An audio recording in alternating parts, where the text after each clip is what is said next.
Okay, what up, bitches? I have an idea for today. My screen is as bright as your shiny forehead and the Chrysler building and a lot of things. Sleep crime tracker, okay? And what does that mean? That's kind of like, oh my god, you can't even see me. I'm a really bright white person, so this is a first to get out-brighted. But, sleep crime tracker. What does it sound like it do? It tracks your sleep and crime, and the goal is to stop people while they sleepwalking committing crimes. And this is brought by yours truly, Corinne LaFleury. Yeah, and just so you know, no AI was used. Yeah. Why? So we all know, well, you be doing weird shit in your sleep. Or at least somebody knows that you do weird shit in your sleep. He might be knowing what you doing in your sleep. Or Bjork. Can you even see me? Oh my god. This is the dangers of being in sleep too, because you can't see nobody. What are normal things to do in your sleep? Talking, I guess. Walking, maybe. Eating, sure. And I searched up normal people. This came up. This is not normal at all, just so you know. But there's levels to sleepwalking. Levels. So for myself, the incident began when I was watching Adventure Time in my mom's bed. I was there, all of a sudden, boom, I'm asleep, which still happens to this day. I'll suddenly fall asleep. And next thing I know, the police are at my house. You want to know what I did? In my sleep, I got up, started sleepwalking. I was on the second floor, and I got to the stairs, and instead of going down the steps, I just jumped, and I flew, and I got airtime, and then I landed at the end of the stairs, and then the motion sensor at the end of the stairs went off, and the police came to my house. And I blame Lemonhead, because look at this motherfucker. You think you can go to sleep and fully have your brain turned off when you know this motherfucker is lurking? No.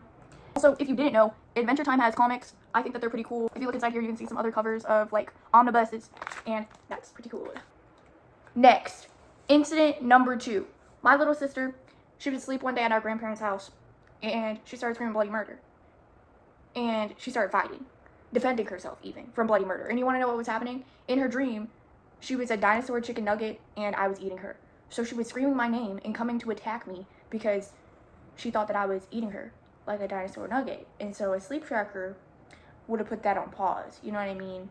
I would have saved myself the sleep trauma, or my awake trauma. Next. Okay, so this is not funny at all, but this is an actual example of a sleep crime. This is Scott. This is Yarm. Yarm is a nickname for her. And husband and wife, Mormon, married for some time, high school sweethearts, that kind of thing, 2 kids. And one night, they both fall asleep around 10 p.m. She's dead. What happens is the neighbors hear some screaming, yelling. They look outside, their neighbor floating in the pool. And basically, Scott stabbed Yarm.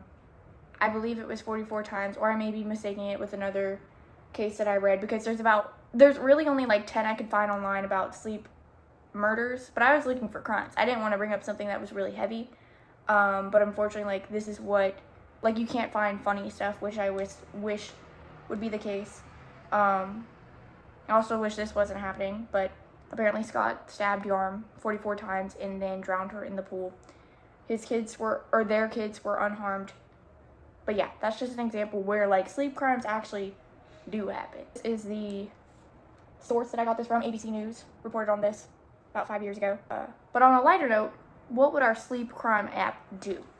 So, track movements, track sleep, again.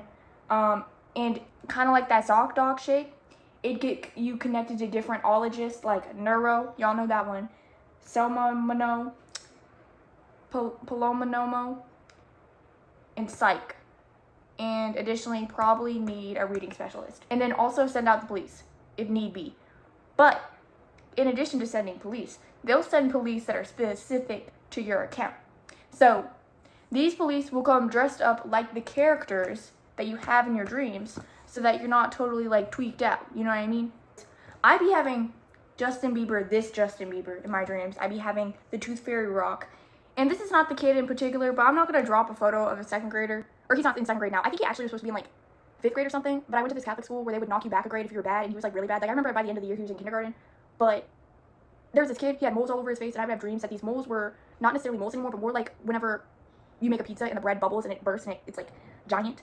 But I had dreams that a kid that doesn't necessarily look like this but has the energy of McLovin, but aggravated, had moles and that they infected me, and it was really intense, and I would wake up freaking out. Yeah. And before you say fuck it, give me pause. Look at this. Y'all went to go see Plantier Parker. Look at these. Look at this. Basically, this motherfucker wants a surveillance state. So I don't want to hear no shit about my sleep tracker. And they had AI in the book. That's another issue. That's another issue. For another day, but also today, but also tomorrow and the day after that.